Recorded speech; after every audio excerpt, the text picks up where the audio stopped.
দিল্লির গোলামরা দিল্লিতে সিদ্ধান্ত হয়েছে নাকি হাসিনা আবার আসবে। পাগলের সুখ মনে মনে কাগজ উড়ায় টেহা গুনে।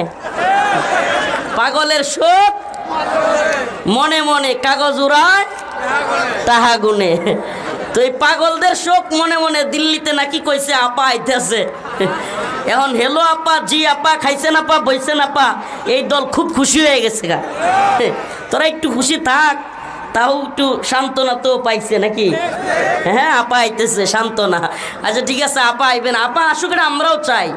আফারে আমার তো ইচ্ছা আফা আওয়ার পরে মতিঝিলে শাপলা চত্বরে ট্রেনের উপর ঝুলাইয়া প্রথম 2-3 দিন টানা তারে জুতা মারতে দেওয়া হবে। এরপরে মারতে মারতে এরপরে তাকে মৃত্যুদণ্ড দেওয়া হবে। কতদিন জুতা আর ঝাড়ু আর থুতু দিতে হবে না সারা দেশবাসীকে?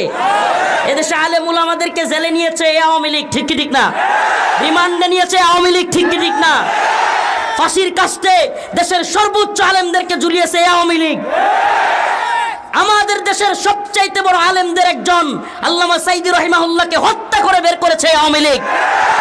এই আওয়ামী লীগ ছোট ছোট বাচ্চাদেরকে গুলি করে হত্যা করেছে।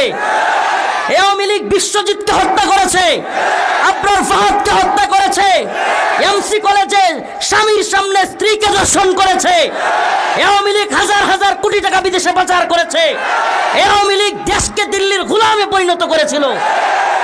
এত অপরাধ করবার পরেও তোদের হিম্মত হয় কিভাবে? বাংলার জনগণ এখনই ভুলে গেছে, এখনই ভুলে গেছে। যদি লাফালাফি করিস গ্রামে গঞ্জে ভালো আছিস রে ভাই, কিন্তু বাংলার জনগণকে আর অশান্তি দিতে চাইলে, মুনাফিকি করতে চাইলে গ্রামে গঞ্জেও ভালো থাকতে দেওয়া হবে না। এদের প্রত্যেকটাকে গ্রামে গঞ্জে প্রতিহত করতে হবে। যেইটা মাথা বসাইতে চাইবে ওটা নাক ধরে চাপ দিতে হবে। বাংলাদেশে কম জুলুম হয় নাই। এত জুলুমের পরেও এরা যদি আবারও মাথা বসাইতে চায় তাহলে সেই মাথা ভেঙ্গে আমরা ঘুরিয়ে দিব ইনশাআল্লাহ। রাজি আছেন তো ইনশাআল্লাহ?